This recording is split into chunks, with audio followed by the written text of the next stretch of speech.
afternoon, everyone. Welcome to Hot Tech.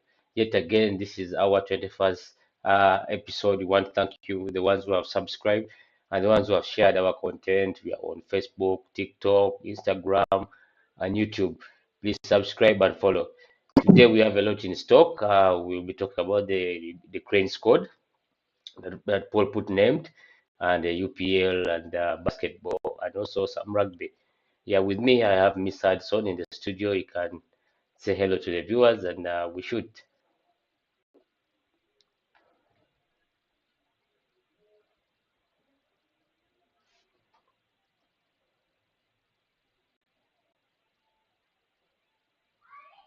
Viewers, how are you doing?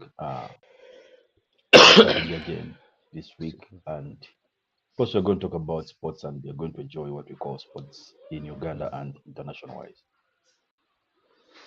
Absolutely. So just earlier this morning, Paul put up named this 27-man squad that will be facing South Sudan. The squad has not changed much apart from I've seen new faces of like Gavin Chizito, Taddeo Lwanga, but pretty much it's the same squad. And you know, me and you have always been talking about how this team is structured. It's under really a rebuild phase, and so far the results are coming in positively. With the addition of Taddeo Lwanga, Gavin Chizito has not been having a club, as you well know. We reported it here. He fell out with Villa management, has been clubless, but he's one of the best uh, utility players, especially in the back. He can play right, defensive midfield, and also in the central defense. You saw the game, Chara, how he outmarked Ome, and I think from that performance, he was really chosen, being selected to the squad. I don't know, Hudson, give me your conclusion of especially Taddeo Lwanga. You mentioned him last time you were here. You talked about him missing out on the squad and why he deserved to be on the squad. Well, he's back in the squad, but he also comes with a good history. You know, he has traveled, he has played in Tanzania. He has also played with Atta, I think in Djibouti. Now with APR becoming their champion and winning the domestic title, playing in the CAF Champions League qualifiers, and also reaching the Heroes Cup finals. That is like uh, the domestic cup final. What is the significance of Taddeo Lwanga joining this team? It comes with experience, and he was there he has been there because they call him Mr. Engineer. Actually, the truth is a full engineer. He's an engineer. In real life, he studied engineering. And I'm happy to see that. But him being in the squad is a big inclusion in the squad because we need him and Sechiganda plus Aucho. Actually, Aucho and Taddeo Lwanga being an experience, then Sechiganda also is playing a vital role into that midfield. So if someone easily gets a knock, we have a quick replacement in that defensive midfield. And you saw what he did on the current squad when he was someone before. He was one of the crucial players we had in that squad. Of course, with this defensive mechanism, he would put there. And also, he's playing active football. So that he's not playing football. He's playing active football, and this team is performing as well as he is performing. He's giving good results to the team, and the team is getting results as well. APR won the league as well, the domestic league as well. And we saw what he did in Tanzania, from Vipers, Tanzania to Djibouti, now to APR. And he has been a starter in all the squads. He has not been a bench player in the team that's gone through. So he deserves to be called on the team. But leaving that aside, of course, inclusion of Gabriel Chizito being in the squad. Chizito's in the squad now. They brought in Nicholas Mweren also from BUL into the squad. Arnold Odong from SC Villa is also in the squad. Those are new inclusions into the team. Taddeo Lwanga and Saidi Mayanja Saidi Mayanja deserve to be in the team. Now the big inclusion to the team is David Swambi, who has played the UPL game. I think 3 of them. He has played 3 UPL games, and now is back into in the national team squad.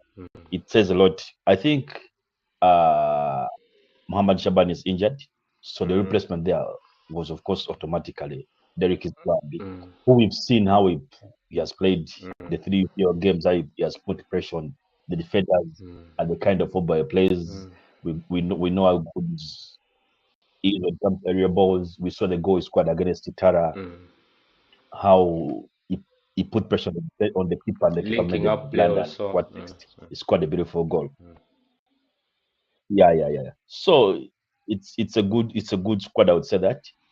It's the keepers. They're the same keepers. The defenders. We know what will happen. The first we know our first 11. So I can't be shocked with how the squad is, and I'm happy that we have a beautiful team now, because now the cranes will be like, if someone is injured, we have a quick replacement for the player. Not that who's going to play now, his number. How are they going to play? There's a quick replacement in that squad. And truth be told, they're trying to build a team which is going to be entertaining, which is going to be crazy, which is going to be massive. Not forgetting among the squads, not forgetting, of course, the KCCA young kid who signed with them this season. We see what he's doing on the pitch. Oh, Nana. And it's a big inclusion into the team. Him being a young Kwizila, him being a young boy now is into the Cranes team. The kind of performance he has put up in the Ghana Premier League says a lot. And when you perform, you are awarded. And of course, him being someone of the team says a lot about his kind of football. Because if you realize what Paul Put does, he doesn't just summon players out of the blue. He looks at how is the player, does it fit into my kind of play? Does it fit in my system? Let me how it perform, does it fit in my kind of system, my kind of play? And with such a young kid, the kind of football you have been playing, when you look at Jude Semugabi's football, when you look at Omedi, when you look at Travis Mutiaba, or you look at Mato, these are kids who have been performing so well. And at the end of the day, they're into the squad, which says a lot with Paul Put. For him, is like, how are you performing? Let me put in this. Not this move, like, I know this one. Yes, now the likes of Fatby are not going to the squad because they don't have teams they play for. Hence, not being into the team. Yeah, even form. You saw when Fatbayo came back and they tried to put him in the Cranes team for the Super 8. Of course, that's a tournament that he should have dominated with goals, but you saw he struggled in that tournament. It also affected his rankings, his favorability for the Cranes squad. So for me, it's true. I like Paul Put's kind of approach. It's open-minded. Give me and I'll also give you. So I like the fact that has brought in Dana Kwizera. That game against Chitara. Oh my God, the ball carrying of Nana Kwizera is exceptional and deserves to be on that squad. There are players that for me I felt that were left out. For example, Jerome Chiria of BUL. He would really come in. They would also bring him under their wings the way they did with Semugabi, and also the person that I know he missed out, but you look at the players that are on the squad, they're really, really solid and really stacked. But Ronaldo T is also a good replacement in case of any injuries in the defense. Yeah, the squad, the rotational bit of the squad is really, really good. We have replacement there, and immediately there and then. So you're absolutely right. We are playing against South Sudan. Let's speak about this team. South Sudan, it's a team that has really been growing in the FIFA rankings. It's no longer the approach is different. They have a lot of refugees, a lot of players outside their country, so it's easy for them to mobilize the squad even if they don't have a viable league. But South Sudan is a very tricky team for us. You saw what happened in Chichen the last season, and the last time we met, what happened. I would say they are starting out of the 6 players, out of the 11 players, 6 of them were playing from our local league. Before most of them left the country. Some of them, of course, played with Odom Paraka. Some of them played with Arua Hill. Then they saw them being some on the national team. They had to switch to South Sudan. Hence, proving a point to us, like, you know what, guys, you refuse to summon us, but you're seeing what we're doing. We're giving you a hard time to even get a goal against us. It says a lot with the kind of football they're playing. And now it's an organized team because we saw them against South Africa. South Africa struggled to score that late winner, which actually, to me, I felt pain South Africa winning that game because I wanted them to draw with the team, because I wanted South Sudan to win that game because they played beautiful football at the end of the day. And of course, the results were 3-2 again in favor of South Africa. But everyone was like, wow, what is South Sudan doing? Like, the whole world saw what South Sudan was doing to South Africa. And everyone was like, do you know what? The African football is now like the African football is now like the Premier League. There's no big size. Anyone can beat you Yeah, anytime, can any day. beat you So exactly. things have changed in African football. Things have changed in African football because Cote d'Ivoire can come to Uganda and we can beat them properly. We can humble them here at Nambol. Even if we got their home Easily. now, we can humble them.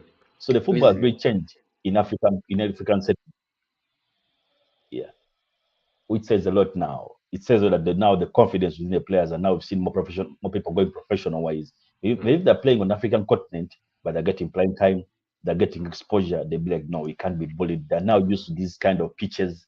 Like now you go to a turf, you'll be like, I'm not used to a turf. I play on the turf. I'm not used to only playing on the grass, but I'm also used to turf. I can play on the turf and I can deliver. So that has also helped most of the players in Africa. And also they meet different kinds of players. They meet players who have played professional before, and they tell them, no, these guys can't bully. These guys can't put in. The football you play is the same football you play. The food you eat is the same food you eat. The same food they eat. So there's no big difference. So all you need is just put in your effort, your love, and you play the game. At the end of the day, you're getting results. So football has really changed in Africa, which is a plus to the African continent. And we might see African teams going far, like how we saw them in the World Cup. We might see them going far as the finals of the World Cup, and even more things coming in. Yeah, absolutely. Yeah, so anyway, let's advance the conversation. Uganda has a double header against South Sudan on the 10th of October, the first leg in Kampala. So that's a very interesting fixture to watch. You know, we are really battling for the top spot. Um, anyway, so earlier on today, yesterday, rumors were circulating about Travis Mutiawa leaving. First, he left the Queens camp, another 20 left the Hippos under 20 camp that we were preparing for their COSAFA qualifiers for the AFCON under 20. So news came in that he left the camp, and we didn't know where he was heading. But news surfaced yesterday, I think, from one of either Brian Ahewa, but that Travis will be heading to France and he'll be signing for Bordeaux. What do you make of this, Miss Hudson? You know, Travis Mutava is one of our uh, lightning attacking midfielders, and joining Bordeaux, a club that has all this French history with it, domestic and the title.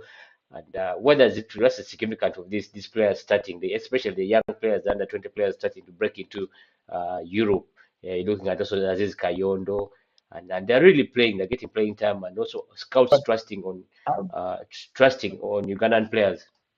Hmm? I've a quick ask before going to Travis Mutiava. How old is that kid of KCCA Which were who has Nana. been summoned on the national team? Nana, how old is Nana? Because from the Nana information I is got 20. is in senior six. Yeah, it's in senior six at Jipra. That's what the information I got, and I was shocked how come he's not on the Hippos team. But at the end of the day, he's on the national team, which is a plus to us. Leaving that aside, Travis Mutaba joining Bordeaux. I first got the information from Santos on his social media platforms. That's on X. He first said rents, and he was talking about how the guy is going to earn 2 million euros per season. I'm like, no, Santos, you lying to us. This is not true. The money you're talking about is too much because Too much, yeah. the player That's the PSG player was kind of. getting more money. Yeah, I'm like, yeah, I'm like Santos is lying to us, man. This is roughly 8 billion. You get a money per season. I'm like, no. Santos is lying to us. Then later he clarified it. He said no. Mm, they earn that money, but according to what he said, when we checked through the salary, when we checked through the standard of Rennes in France, the highest paid player was earning 5 billion Ugandan money per season. So he was lying to us about that. I'm like, this can't be true. Okay. The guy can't be earning 8 billion per season. That is out. I had to go through the saddest scale of this team. I'm like, okay. Yeah. But now That is he later clarified it, and they said the man is going to Bordeaux. And they even share the video. I'm like, okay, that is impressive. That is something I want to see. But I was like, now Bordeaux is in the fourth tier of the French league. Is in the fourth tier of the French league. But somehow, somewhere, fourth tier, we've not the seen second players tier. come from that team. We've seen the likes of Zidane coming from Bordeaux to where they are now. No, fourth tier. They went as far as down because of financial issues. Okay. Yeah, they went bankrupt now. Now the federation, the French federation, is running that team itself. The Dans now paying players their money. not even Bordeaux itself, because they took They over have the gone team. under They're like, now let's run administration. the team ourselves. Yeah, yeah. So they're in the fourth year, but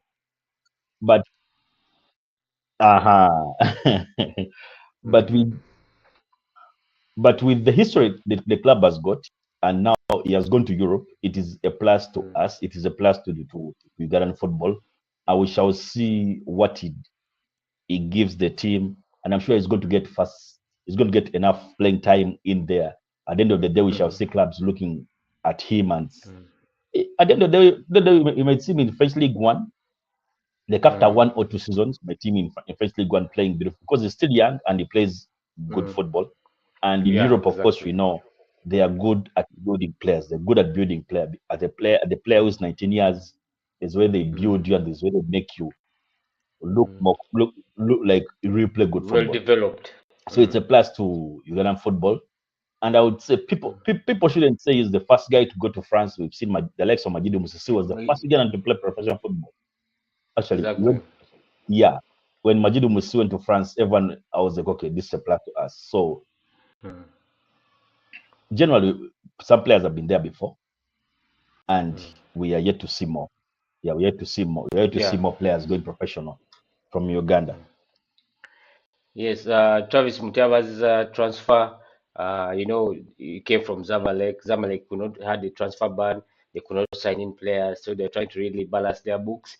And of course, he was under contract with Zamalek, but due to financial fair play, they had to really terminate the contract mutually.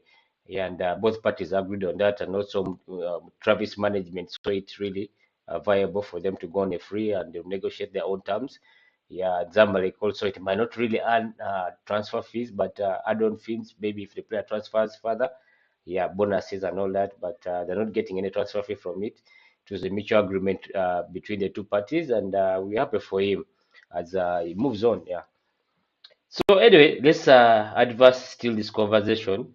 We talk about the UPL this I got week. information about him leaving Zamalek. Yeah, go on.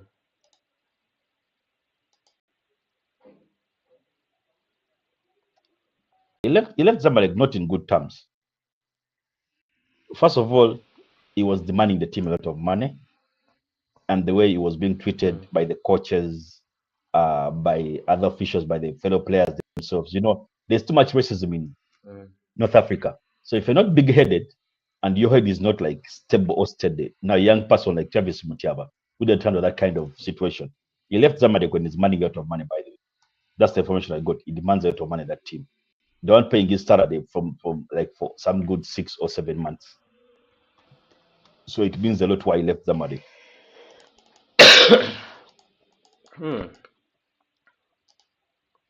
That is some news. I did though.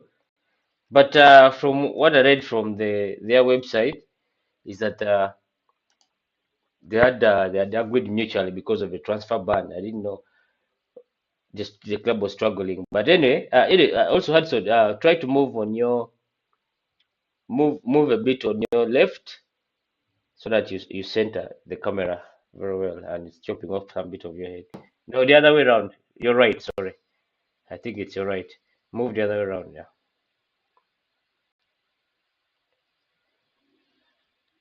Yeah. Further a bit. Yeah, that is okay also.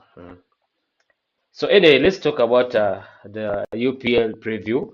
There are games that happened this weekend. I was actually in Wakiso. watching Mbale Heroes against Wakiso, interesting game. That same night, Hudson was at Lugogo. I also watched the game also on Star Times on. It was a very interesting game. Let's start with the game in Lugogo. There was a lot of talk. The game started with talk on social media. Coach Abdallah Mumiru mentioning that Kitara is not a big team. It's a team on form. Information that rubbed people really wrongly in Chitoro. But he also backed it up by, having a very, very viable squad. The type of football KCCA played that day was really remarkable. It's like KCCA outrained, was outcoached. Chitara was outrained, outcoached, and they were beaten, squarely. This is the result that both coaches had words that came out, but one stuck to his words, and that was Coach Abdallah Muwiru. We saw his tactics. We saw Nana Kwizera, the player that we're talking about, that was be someone on the team. Very, very, very incredible player in terms of skill, technique, and everything. His ball handling, driving of the ball, setting up Said Mayanja for that goal. I mean, here Kitara was outplayed. What did you make of that game, Hudson?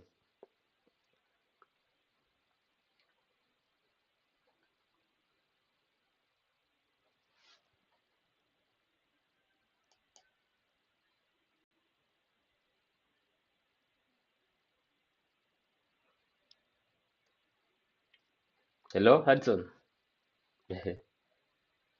Mm, Some interesting football, I would say that. Everyone watched that game. Even the fans were asking, how come the stadium is so small for us? First and foremost, I would like to thank all the fans who showed up at the ground at MTN Omondi Stadium. The fans were packed to capacity. Packed to capacity. The stadium was packed to capacity, whereby there was no space, and people are saying, why can they open up the other thing they're constructing so that the fans can also sit there and watch the game? It was at 7 p.m. It was a Friday, and most of the guys will be like, you know what, let me leave office and go watch this game because of the social media ranting which happened there. As in, I was just so impressed with the way this game was promoted on social media. Abdul Movidu coming out saying Chitara is a small club. I can't have sleepless nights when I'm going to play Chitara. At the end of the day, we saw beautiful results. We saw good results from KCCA and the kind of game they played. With Joel Serondeji making sure he's marking out Frank Zaga, one of the best midfielders I've ever seen in this generation. When he says let me play football, he plays football. Yeah. He displayed good football in that game, but yeah, true. I saw the KCCA some. midfield was packed so well with Bright Anakuni, Joel Serunjoji, Saidi Chewine, Saidi Mayanja as well. It was good midfield. It was a good midfield. On top of that, of course, we saw Gavin coming in that game, and one of the fans that was seated with was like, "Why using Gavin? Why using Gavin at the start?" I told him one thing: he comes with experience, and it's one of the good right backs we have in KCCA. There was like, "Why not Obenchan?" I'm like, "Obenchan is good, but Obenchan has temper. Gavin is going to be composed with his experience and his composure. You saw what he's going to do to Omedi. At the end of the day, we He's a saw ball Omedi player. punching him. He was frustrated. Yeah, he was Omedi punching frustrated. Gavin for real. Omedi punching Gavin in the face and he got a yellow card because he was frustrated. He's like, I'm tired of this man. I'm tired of Yeah, this man. He's frustrating me. exactly. Gavin is really, really talented. Yeah, technique wise, everything. Yeah. That game was so interesting. Of course, the first goal was by Saidi Mayanja, a beautiful goal. He's on form. Yeah, he's on form and Yeah, he's Said on form. Manja He is on scored a form. beautiful goal. Leaving that aside, of course, we saw the second goal coming from Derek Kisman, a mistake by Chris Kusima. I can't blame him so much. I can't blame him so much. I can't blame Chris Kusima so much because he was trying to kick the ball, but he kicked it badly. At the end of the day, it went into He froze. He Derek froze. Kisman. into keepers the have Islamic different legs and he things on controlled the the ball field. so well. He dodged the keeper and he scored a brilliant. Yeah. Mm. Mm. Then he finished so well. But second half was so interesting as well. Chitara tried to do some attacking because they brought in. Actually, Chitara in the first half made two quick substitutes because of the injuries. I saw Mugisha who moved out like he was substituted. They made two quick substitutes there because of the injuries of the players. That also affected them somehow, somewhere. But KCCA was determined, be like, "Oh, this is our game and we have to win it." Because the KCCA was playing more attacking football compared to Chitara. Chitara tried to settle down and try to pass the ball in the second half, but it was too late for them. They made some shots on goal, and of course, we saw good saves from the KCCA keeper. And I'll also give credit to the Chitara defense because they made some saves and the keeper also made saves in the second half because because Nana was becoming a problem to them. He would take the ball to them, and I would see shots coming in from left center. And then I saw there's a time Bright took a shot and he hit the goalpost. I thought it's going to enter. Then the defender saved the ball. It was some interesting football. Generally, it was a good game and it was worth watching. And at the end of the day, Abu Dhabi was like, you know what I told you guys? It's a small team and we've seen. I've won the game, so I can't get the pressure when I'm versing Chitara. So that also that also that also proved the point to the fans who are saying Stella has beaten you several times, so the small team, blah blah blah blah. For him, it was like, you know what, it's okay. Come, and that's what we can do. And he proved the point as a coach. So generally, it was interesting. So yeah, And absolutely. Yeah, I was that happy was seeing an the interesting game. crazy fans I like also liked. speechless back to cap. The fans made it to MTN Omondi Stadium, and it was so interesting. People love football. They don't say to people love Ghana football. That's the truth.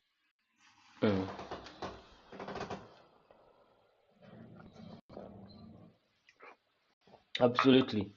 Yeah, the other game that I watched was Mbale Heroes at Wakiso. Yeah, after Mbale Heroes uh, having that incredible win against SC Villa, a lot of the supporters came. We thought so much would happen in Am I Wakiso. there? It was an interesting game. I watched it. Yeah, yeah, I can hear you. I can hear you. Yes. So it was really interesting. But there's some faults that I saw Coach Malinga did against SC Villa. He played with the back four. There was that young lad Kaketo, the number three. Yes, we're still talking about. Yes, good afternoon, everyone. Welcome to Hot Tech. Yet again, this is our 21st. Yes, we're still talking about. Sorry about that technical difficulties. But Mbale Heroes, yeah, Mbale Heroes has incredible young talents, but they need to really get not a trainer, but they need to get somebody to coach them, especially in terms of different periods in the game. Actually, Coach Malinga, for me, I believe was outcoached by Bengo and Maweje. Yeah, their Oxford Giant was disciplined. They understood position play and series of position play in the game. Baliros could not press, and if they press, they don't press as a team. They are disorganized in their pressing. So those are the small things that I saw with Mbale Heroes that if they really work on them, they will have they will really perform very well. They are scoring, they get the chances, possession play, they play very well, building from the back, and so they need to have some leadership there. And also in the middle of the field, Waviona can play, but I don't think he's a 90-minute kind of player. He can play up to 60, and he needs really credible replacement. Kagua shouldn't have started that game. Should have come in for Abiona. And also Waisu Akosea. He waited until the 85th minute to bring in Waisu Akosea. He might not really be good in building and holding play, but he's very lethal. I know Waisu Akosea when it comes to really shooting, scoring, finishing within the 18 area. Waisu Akosea is really, really good. And that's what happened in Wakisha. Wakiso Giant won that game 1-0. A goal by Asimwe came in the first half off the wing that I was talking about, the off Bironse, Malik Bironse, a 1-2 that opened up space in the right wing and they crossed in, and there was no one who marked Asimwe, and that's how the goal entered. Bali was really tried. They tried to really open up space. There were some crosses that came in, but they could not really finish. So wait for their game. I think they'll be playing URA in Mbale. That's a game that I expect them to win. Yeah, URA is a bit shaky, and as we move on, I also want to put this question to Hudson. What have you made? What have you seen from URA FC? You know, their results are a bit shaky, and this is one of the team that they got a new coach. A lot has been said by Alexis Savilier, you know, a coach who has the title behind, he has trophies behind him.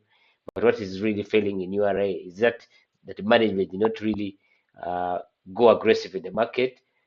So as we also talk about the other team, that's URA. What did you make of URA, especially even the game against Barra City? You know, Barra City was really, really unfortunate to leave uh, Nativo without the 3 points.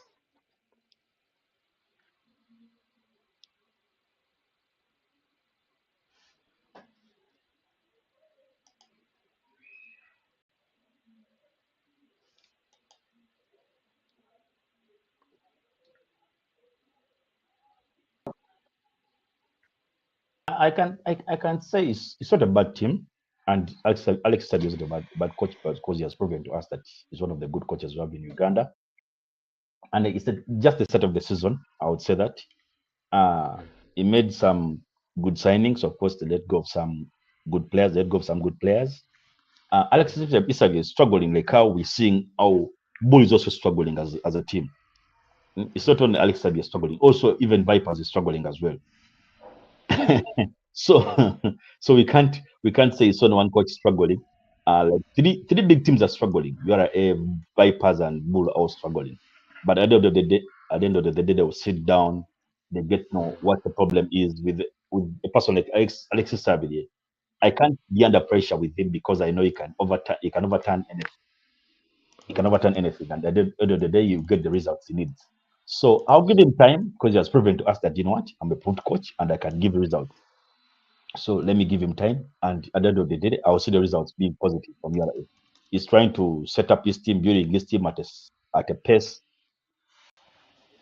but we shall see good results from URA. So I can't be under pressure with such a coach. If URA can do one thing, let's give the coach time. They didn't give Obua time. They were rushing. They wanted results there and then. Mm. Obua was trying to build something. So they can't make the same mistake of letting go of Alexis Savilier, like in the middle of the season. They need to give him time to build something he's trying to build. Because they made the mistake of letting go of Obua. What next? They brought in a new coach, a proven coach. And if they rush to fire him, they'll make the mistake they made when they let go of Obua. Let them give the guy coach to build something he's trying to build as a coach.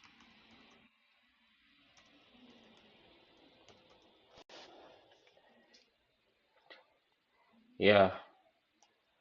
So Eddie, the other team that we're going to look at is Bull. Bull lost against SC Villa, and that's the game that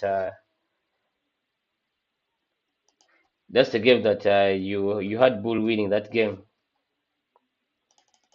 And that's the same question I'm posing to you. You know, do Yeah, we I had have them to winning really? uh, the I had them is it panic time? I had them winning the game, but it's not panic time. But you know, Hmm, SC Villa is a champion, are champions, and Bull was at Wankulukuku. Actually, Villa was at Wankulukuku, and hmm, our, everyone was just impressed with the kind of football Villa displayed that day, beating Bull hmm, comfortably well, not saying they gave them a penalty or it was an offside hmm, or what and what. It was a clean, good win for hmm, SC Villa. hmm, And the kind of football they played, we saw the leadership of Sechi Ganda there. We saw Patrick Agade playing some good game. hmm, At the end of the day, we saw nice results. At the end of the day, that's why we're seeing now the likes of Odong being summoned on the national team from SC Villa hmm. because of the way he plays his good defense. So it was a good result for them. And I'm Hmm. happy that Villa's champions are trying to show the teams that you know what we are champions. That we let go of like 3, 4 of our best players, but Hmm. we are here and we are going to be teams and we shall get good results. Management did one thing. They were like, you know what? Let's give Mbale Heroes this team and you give them results. Though somehow, somewhere, Mbale Heroes lied to me saying Bull is a big team. He lied to me. There's a statement he made for like on Bull.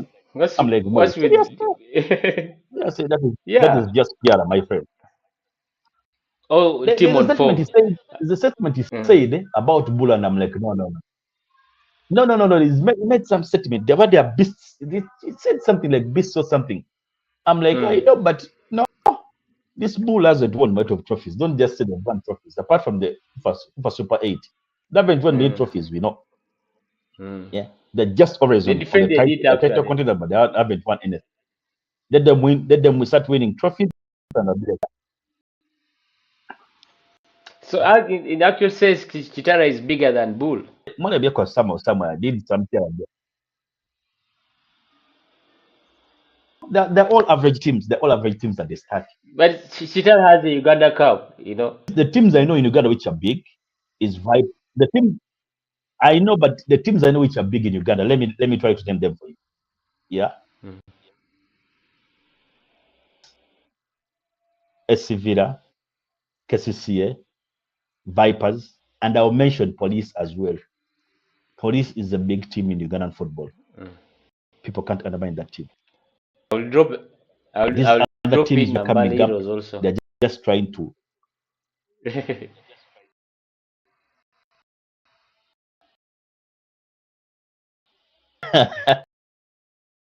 For them, yeah. I know you have Lagos, but Bull, Neck, Bull, Chitara, Neck, Bull, Chitara, Neck, and now I would say they're next big teams, but they're not yet big teams. So in a KCCA, Mm, coach comes and says, Chitara is a small team. To him, is a small team, but to me, as a fan, I would say the next to KCCA, the next to big team. They are semi-big teams. mm.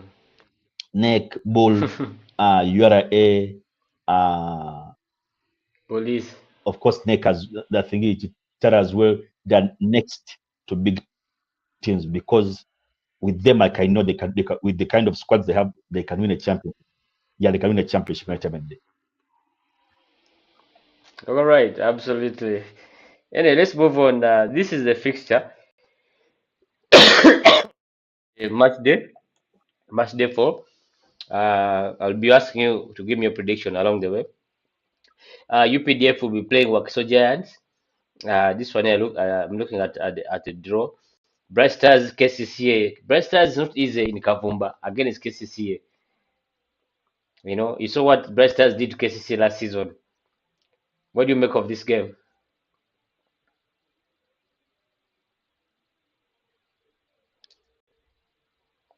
They drew Mm, and they drew, and we saw a fight from last time they drew with KCCA. It was I think 1-1 or 2-2. Then we saw Mustafa 2-2. Chiza and of Mm. course the coach fighting, saying, "Why you always Abdullah blaming me? Why can't you blame other guys? How come it's only me who's always in the problem? Who's in fault?" Mm, It was mm, some crazy fight there, and I was just busy laughing. mm. I'm like, that is football for you. Mustafa had to be blamed because he's a senior player. The coach was blaming a Mm, senior player. I can't blame a young man when my senior player is mm. here. First talk to the senior player before I talk to the young man. That's what the coach was Yeah, trying to tell the player. leadership. But Yeah, I'm then seeing KC winning that game, and they're playing I think today. KC winning that game, yeah, they're and playing I think today. I'll watch it. I'll watch it. It's the KC winning that game. Yeah, Chitara is playing police. Chitara should win this game at home. You know, they've been really nomads. I think let them settle first home and pick up that charm in the kingdom there because they've been losing games, especially away from home. So this game against police, they should win this game. Though police is not really an easy team, but I lean towards Chitara.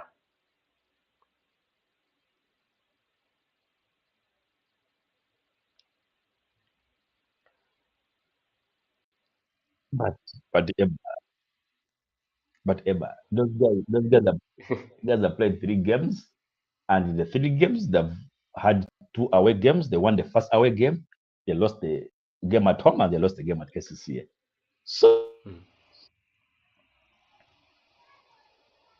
Mm.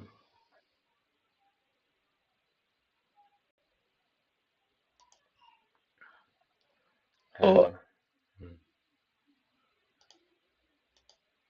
Mm. Absolutely. Yeah. I can hear you. I can hear you. I can hear you. Quality, quality. Yeah. So anyway, let's move on. The big one, SC Vipers versus SC Villa. The battle of sports Yeah, clubs. yeah. Mm. What do you make of that? Vipers is playing Villa in Chitende.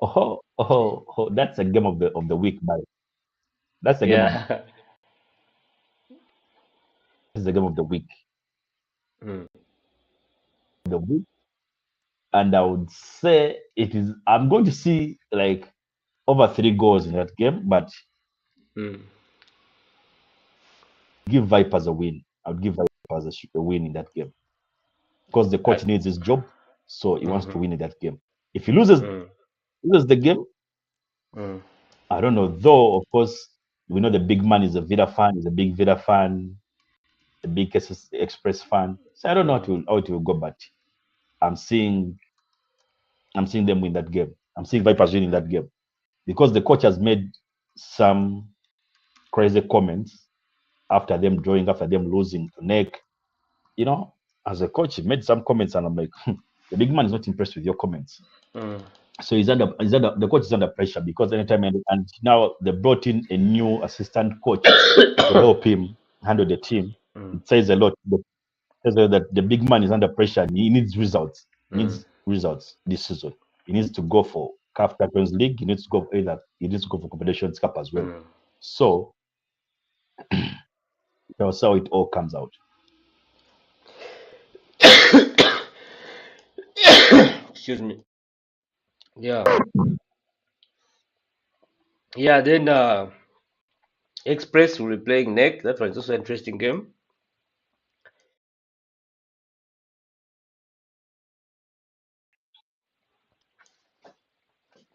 Yeah, Nick is looking to really pick It's up. a win for Neck. Yeah, true. Express has looked shaky. They're not consistent, and Nick is really. They drew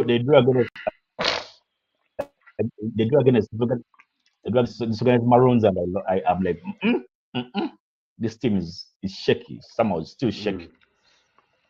absolutely. Anyway, that's what we had. There are many fixtures. So this week, these are the games that are happening. We move on to basketball.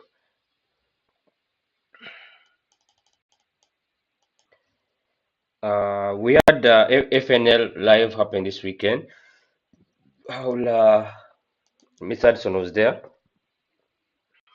and let me run through the the games that happened yesterday. That happened in the 10th edition. That was FNL live basketball. These are the results that happened. Team Waze against Team Lual Deng Foundation. Hudson will really explain to us what's with this Lual Deng Foundation. We all know Lual Deng is the president of Southern basketball, doing a very incredible job with the team, and you saw what happened in the Olympics.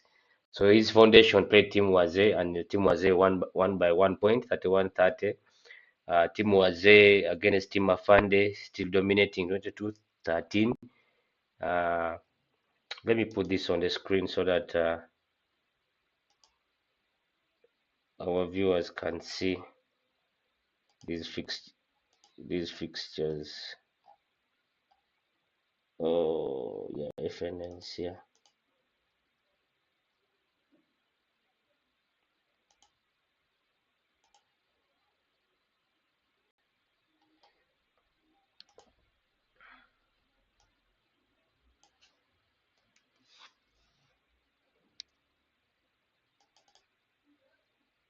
Yeah, yeah. So absolutely. So those are the results. Team Agatha 32, Team Comfort 18, Team Agatha 26, Team Obleng 11, Team Bafani 29, and 22 Team Royal Deng Foundation. Yeah, winning. Then Team Obleng 31, Team Sarah 32, Team Sarah 25, Team Afande 19. As you all viewers can see on your screen, that's the results of the FNL 10th edition. Mr. Hudson, what do you make of this tournament, and what do you have to really give us an insight on this tournament so far, whether it is a success and what's so special about it?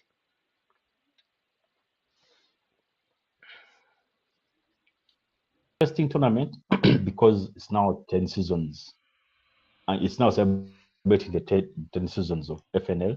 I started, I'm sure, in 2011, and it's still going on until now. I was there on Friday. I watched a few games, then I left. I left earlier. Watched a few games, but of course, people are enjoying basketball. The fans were there. We saw celebrities coming in, sitting to just watch basketball. At the end of the day, it is the fans coming together with the players and also celebrities. The beautiful game of basketball as they're chatting, as they're sipping on some few drinks. Generally, it was interesting, and the grand opening was interesting. Of course, I saw people playing serious basketball. I thought it's just for having fun, but when you see your team being taken down, Putting you on, have to step up. And I people are saw being players posterized. stepping up and going hard. Okay, this is interesting, and yeah, I'm like, okay, this is interesting. So generally, it was a good part of FNL season 10, and the next one is happening on Friday, still of course at the Lugogo Hockey Ground, and the fans should be there and watch this game as well, because interactive, you meet different kinds of people, you know what basketball is all about, what the thing about. So generally, it's a good initiative, I would say that. And it's fun because the fans always like basketball. People are winning these as well. The MCs are good and good. The MCs are doing a good job as well because the vibe is. We are seeing musicians bringing teams. We're seeing players coming in with swag. So generally, it's a good one. It's a good one. I would say it's a good one, and it's so entertaining and Yes, interesting. absolutely. Yeah. Yeah, so let's try with local basketball. Also, we'll talk about a little bit of rugby. We had the Barara 7 just conclude. The games are really, really, really being stretched to the wire. Uh, Let me first pick up. Sure, and I'm sure this Friday. Go on. Yes, Hudson.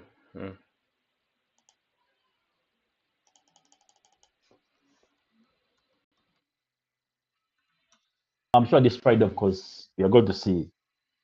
FNL, of course, is going to remember the person, the one of the iconic players in the world basketball, died yesterday because of cancer. That is Dikembe Mutombo. He passed on at the age of 58, and I'm sure people are going to be celebrating in remembering him on Friday. So let's all go there. We've seen what he did. Yara Okongo, we saw what we did in terms to NBA basketball, what he put up, how he's remembered, one of the most defensive players people have seen in NBA, what he did with Jara Congo, building hospitals, giving back to the community, him being the ambassador of NBA when it comes to like, how can I say, the ambassador. He was one of the ambassadors of NBA. He was always in Africa, making Ambassador sure Africa. talent is up there, and he opened the door to most of the Africans. Yeah, he opened the doors for most of the The Africans Manute to play Bones. in NBA. So it is, yeah, is an incredible person. He's an incredible person, and of course he'll be remembered. That's the truth during the FNL. Okay.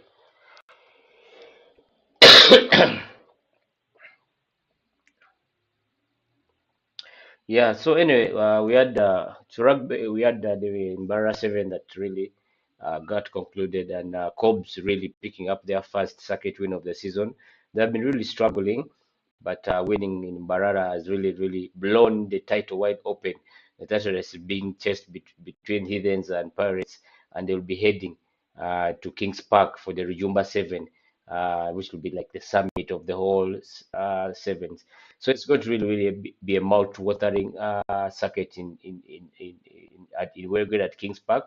So the Mbara circuit, Mbara won against Buffaloes. I remember very well Buffaloes defeated Heathens in the quarterfinals before Cobs defeating uh, Pirates in the semi-finals to really book a date with Buffalo, but they defeated Buffalo 15-5, and the circuit moves on, and we shall be heading to Kings Park with a few days left, and that will really be the epitome of the Sevens rugby closing the season. So it's going to really be hard today. The Paris fan, they wouldn't want Heathens to really uh, carry the title in their home ground. So there's a lot at stake here, bragging rights. The Sea Robbers are really in a panic right now. The boys in Chandwood are coming in, so it's going to really be an interesting seven circuit in Kings Park.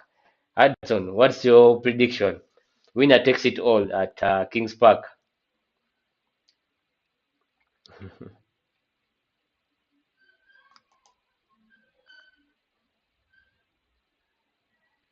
Interesting because in the Mbara Sevens, of course, Heathens lost to Buffaloes in the quarterfinals.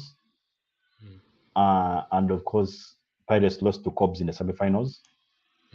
But before that, we had the Chavazinga Sevens, Pirates losing in the quarterfinals, quarterfinals, and of course the Heathens won the Chavazinga Sevens.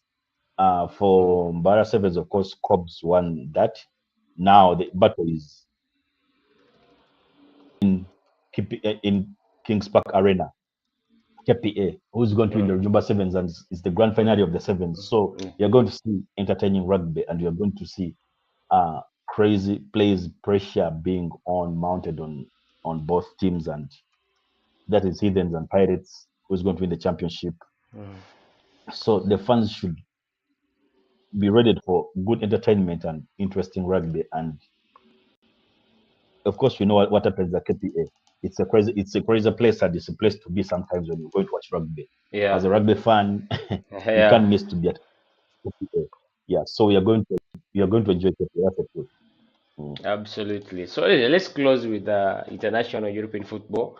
We had the Madrid derby that was really interrupted because of a fan incident. It kind of really took away the steam out of the derby. Mbale was not on the field because of a thigh injury. Though we're surprised again this morning, Carlo Ancelotti has included Mbappe in his squad to Lille. So I don't know whether they did not want him to play in the Madrid derby, whether it was a slight injury that they were trying to manage, but he did not play in the Madrid derby. Uh, Militao scoring the golden Correa, scoring in the dying minutes. So Madrid lose 2 points away in the Stadio di Metropolitano. But remember, previously Barcelona also lost against Osasuna 4-2. So far right now, Barcelona is leading, I think, with 2 points. But the race to the title is still open, and we'll look to see. I don't know whether you watched the Madrid derby, but for me, it was not really impressive, especially with what we saw from the fans.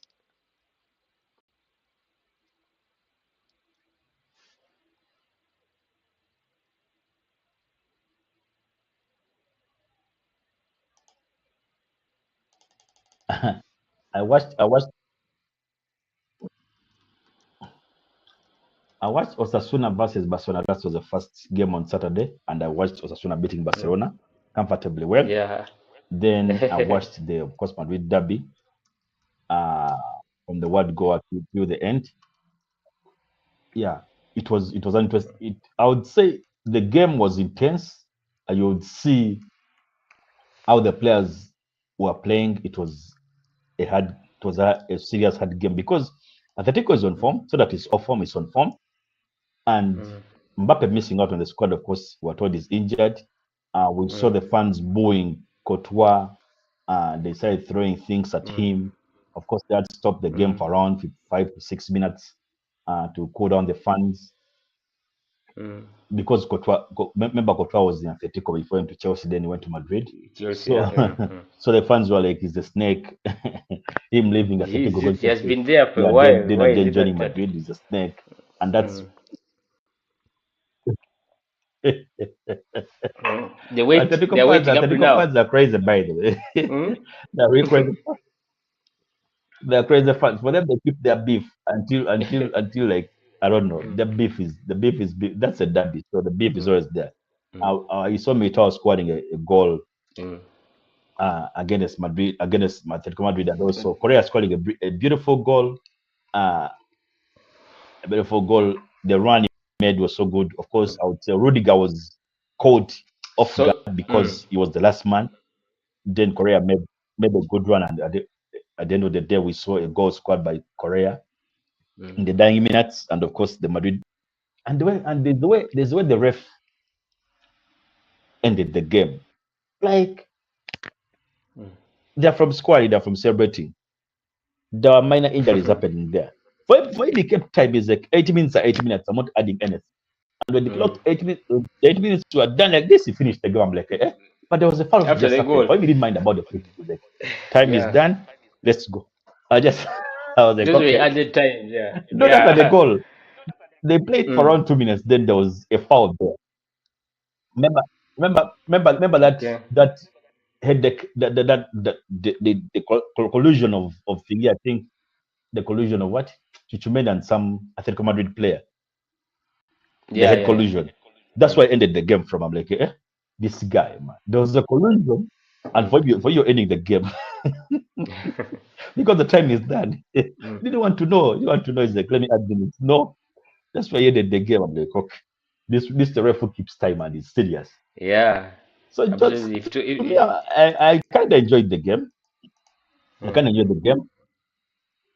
I would say Valverde was my man of the match because the way he played this game was a mm. good one. He was dominating in the It was middle, a spreading the good game ball. and it Yeah, was interesting as well. Yeah. absolutely. Yeah.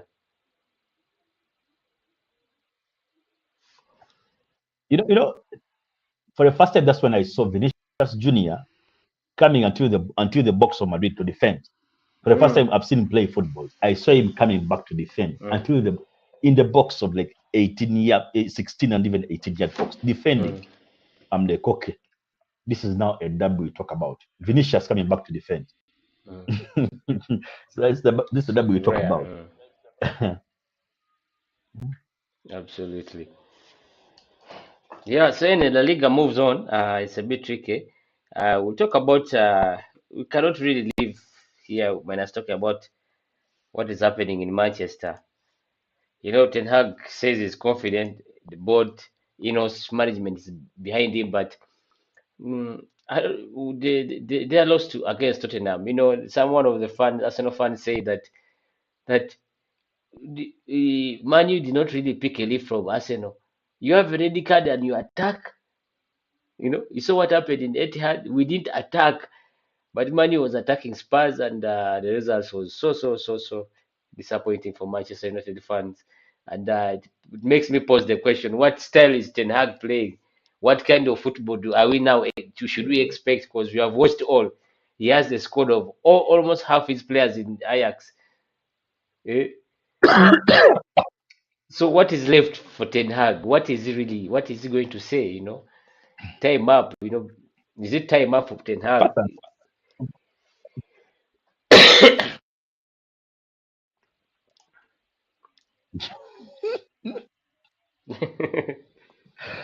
First and, first and foremost, you complained that fans complained about Onana. When Onana came to Uganda. Actually, this season he has had a good season as Onana. Yeah, Onana absolutely. came to Uganda. He went back. We've seen Mm, what he has put up as a keeper. mm. Yeah, good result from the keeper. Now let's forget Onana. The issue is what is Bruno Fernandes doing on that starting 11? That's the first question I True, posed. true, I true. posed that question to someone to fan. Yeah. Of What is what Fernandes doing on that benefit? starting 11? Yeah.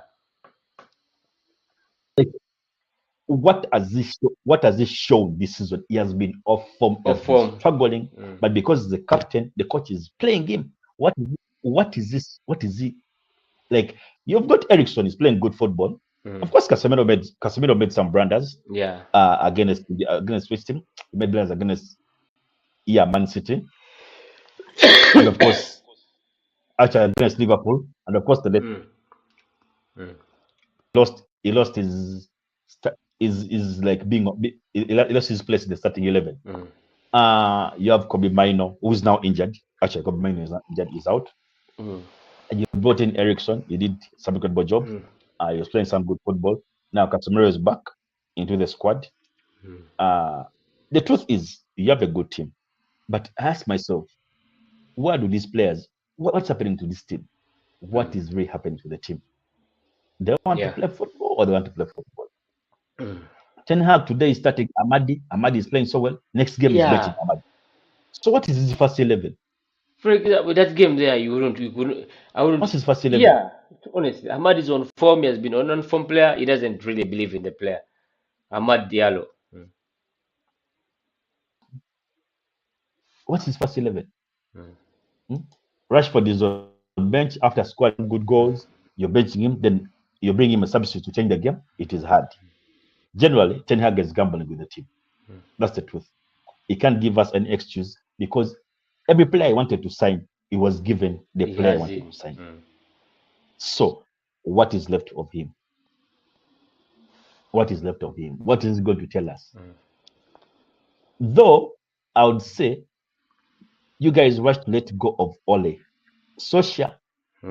Come on. Rush to let go because Ole in this season was number 2. Oh, no. Ole was gambling. No, he was number 2. Ole wasn't. He had struggling players, but he was number 2. He was gambling, but he was getting results. He was getting results. Through his gambling, you would see that he's getting results. Actually, Mourinho, when he left, he was in that season he was number 2. True, absolutely. Mourinho tried, of course. Yeah, Mourinho tried, of course. Then Van Gaal, he let go. Van Gaal was trying to build something. You have this. Whenever a Manchester person is analyzing the game, the next statement will be, "But during Ferguson time, that is the statement you guys. Ferguson, forget about Ferguson. This is now a different thing. The Ferguson era is done." That is so funny. Yeah. Do you see Arsenal? No. Do you see Arsenal mentioning anything concerning like Wenger when Arsene Wenger time? Nothing. Do you see Barcelona mentioning things of during Rijkaard time? That is out now. Bayern doesn't even talk about Pep Guardiola. No, they are building something different, which Manchester has refused to understand. Yeah, you're still in the Ferguson era. Ferguson is done. The man retired over 10 years ago, and you still talk about Ferguson. Yes, he's a legend. He's a hero in Manchester. He won trophies, but that era is done. This is now a different kind of football. Yeah. Absolutely. Somehow, somewhere, Interesting. you guys are still in the Ferguson era. Still dreaming about Ferguson. Okay, bring him back. Bring him back to be on the bench if you need him badly. You will see what you call football now in European football. You will struggle to even win a game. Yeah. The game has changed. The game has really developed, yeah. All right, absolutely, yeah. So it has really, actually, we have clocked 1 hour plus. It has really been an interesting show. What really appreciate. We didn't have to talk about Arsenal, but we appreciate Mr. Addison for coming on. That so far, yeah, we've had quite talk about the Uganda Cranes, the UPL, FNL basketball, some rugby, and now, yeah, European football. So we really appreciate you, the ones who have tuned in. And with me here and my co-host, Mr. Hudson Mugweri, would say bye till next time. See you till next Tuesday. Bye.